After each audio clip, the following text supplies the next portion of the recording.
Howdy folks, it's Age with the Hunting Gear Guy, and this is a Diana Chaser. It's a pellet pistol.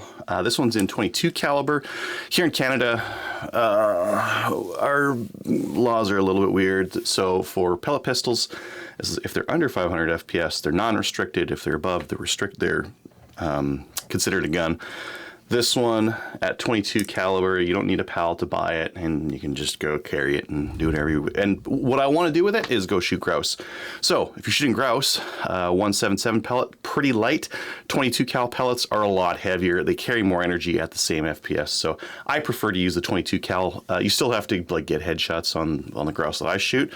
Every once in a while, you could get lucky and hit like a wing or you know, something vital, but the pellets at that speed just don't really have a lot of killing power. I had been using this Crosman American. It's a single shot pump action. The thing I like about this one, no CO2 required. The thing I dislike, the second shot is pretty loud. The grouse that I've shot with this thing, and I've shot a couple, they let me pump. So I would fire, miss, crank on this thing, fire again, and often I would get those next shots. But a couple of them didn't really let me do that. So I wanted something with multi-shot capability. The Diana Chaser does not have that by default. It's just got a single shot, but you can pull this little sled out with this magnetic piece, and then you can put in a multi-shot clip magazine. And there you go. Now you've got, I don't know, 7 shots or something like that you've got on tap with this thing, which is better than one at a time. And all you need to do to load it up is run the bolt, and you can fire again, fire again, fire again. So advantage there as well. Just taking a closer look at this thing, it's got a bit of a weird swell on the grip, and I find for myself it's too small. It's just a little bit too small for me. It does feel good otherwise, and I find that this bolt sticks out quite a bit from the gun. I use that as a shelf to kind of rest my my support thumb on, so that when I'm firing, I've got it kind of just sitting on there just for a little bit of extra stability. Not that you really need it, but it is nice to have it on there. I do like that the bolt's on the left-hand side because you can fire and then run the bolt, and it does feel like pretty good. Like it's got a nice, listen to that. Whoa, sounds good, and it feels good running it. It's got a little bit of like rubber on the bolt handle there, just to give you a little bit of grip. A couple of other features. So you notice this screw on the bottom. You're like, oh, that must be where the CO2 goes, right? We'll put the CO2 in the grip. No, CO2 is actually like up here, and you can see through that slot there that the CO2 is inside this this bottom tube here.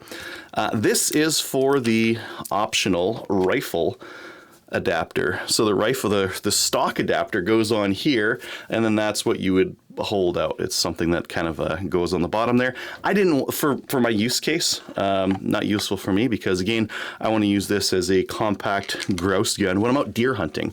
I don't want to disturb the deer with you know, a loud shot from something bigger. I want something that's nice and quiet. Like I don't want to use my deer rifle on grouse. This is quieter and a bit more compact, right, than carrying a whole other .22, for example. So yeah, that's that palm swell and grip that we've got there. This is kind of interesting. It's got a trigger safety. You see that red there? Click it to the other side. Now it's on. So all it does is just block the trigger. It just blocks that trigger from going in anymore, and that's it. That's all we got for a safety on this thing. If you run it with the sled attachment for single shot, you just kind of lay them into the sled there and then push them in here with this with the bolt. Whereas with the clip, I'll show you loading up the clip magazine, whatever you want to call it, magazine, I guess. I'll show you loading that thing in just a minute here. On the gun itself, we've got just a plain adjustable rear sight there. We have an 11 millimeter rail. So this you could use like a dovetail, like a rimfire style red dot on there if you want. We've got a couple of screws up front here as well. I think that's for the barrel. Over at the muzzle here, we do have a threaded muzzle on this thing. So there are some different attachments you can get for this thing right there. Not that I'm going to use them again because I want that compactness out of this thing. One thing I don't really like, this front sight is like a hook, and this is not great if you want to put it in a pocket or put it like slung on you or something like that, because it just grabs on everything. I'd prefer to have like a bit more of a gradual post on the front there just so it doesn't hook on everything, but you know, so be it. I do prefer these sights to the Crossman, mostly because the Crossman runs out of elevation. I can't get this thing low enough to get my pellets to impact properly, so it's always hitting off. The other thing I dislike about the Crossman is that this screw to hold it down and keep it from adjusting side to side, it's not a great system, and it can get bumped out of alignment very easily, and then you don't get to hit your grouse. Whereas I think this one's just a better system. It's got a spring-loaded rear sight, but you've got a couple of quick adjustments on it to adjust it to center. They're still a little bit finicky because you've got one screw on this side and one screw on that side, and you kind of have to adjust them sideways to get your windage there. But elevation is just a nice simple screw right there, and that's all you really need to do anyways. So I'm going to take this thing out and go shoot it for a bit.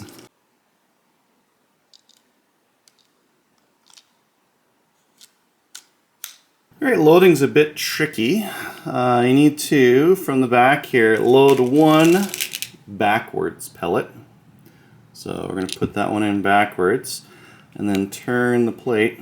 And then we're going to load the rest forwards by dropping them in nose first, right? Drop it in nose first. Next one, drop it in nose first. There is another way to load this that I've been doing up until reading the manual. That is incorrect. But this way is way easier. And as you notice, I've just kind of got a mishmash of pellets here. Okay, they're all loaded up, and now what we're gonna have to do is turn it all the way back. And you should be fully loaded. Insert the rotary magazine in through the side until you hear a click.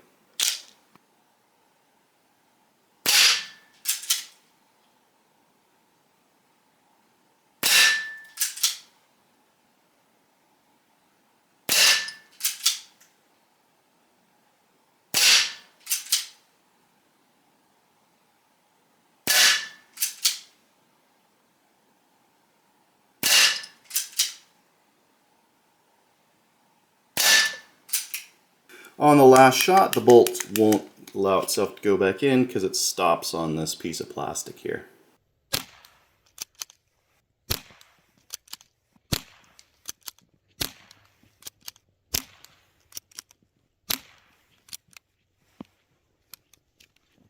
Finally, let's change out this CO2. This one doesn't need to be changed out, but we're going to change it out anyways. It's knurled, so you could just remove it like that. That was quick. Or if you're having problems with it, they actually put their own disassembly tool in here. This little screw guy just goes in the side of that one, and it can be used for additional leverage when tightening or loosening or that kind of thing. If you're an adult with decent grip strength, you should just be able to use this screw right here. If you're a kid, you might want to use the little dial there. And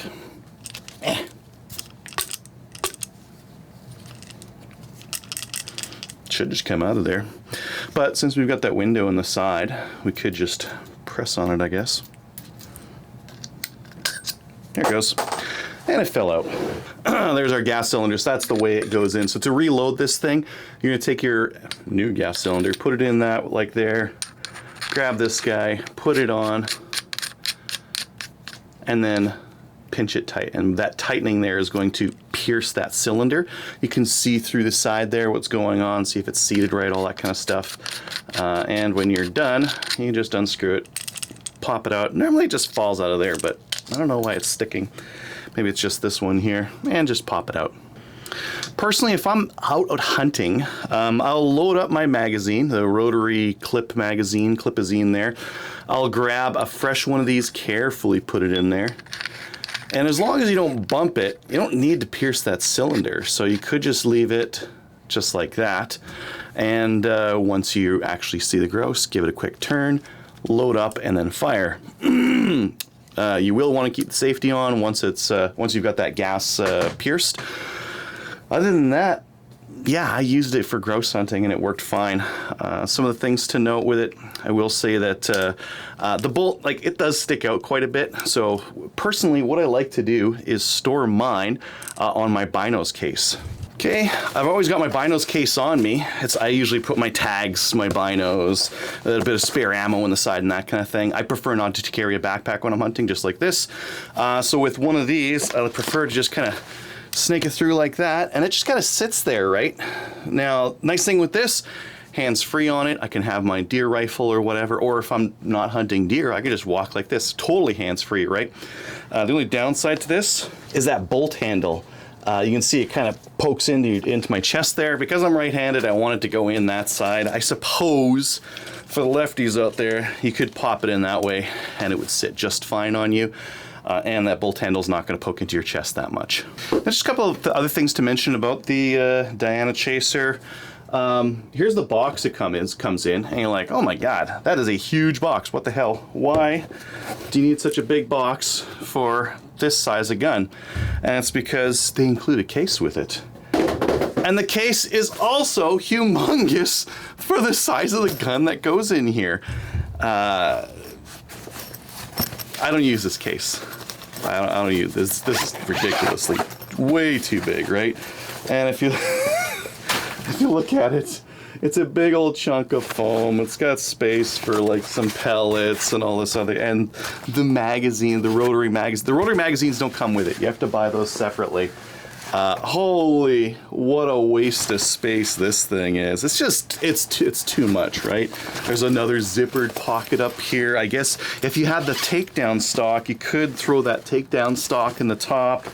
I don't use this case. I think it's a waste of space. I'd rather just get the gun. I would prefer to get just this gun in a smaller cardboard box, and that would be fine. If you get the 22 style, you're gonna have 7-shot magazines. If you get this 177, you're gonna get 9-shot magazines. There's just more space to fit them in there.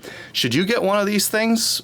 I don't know, as a little like grouse gun, I find it works pretty good. Again, when I'm deer hunting, a lot of times I do run into grouse, and it's kind of nice to just take the grouse quietly, and if you don't see a deer, chicken for dinner, right?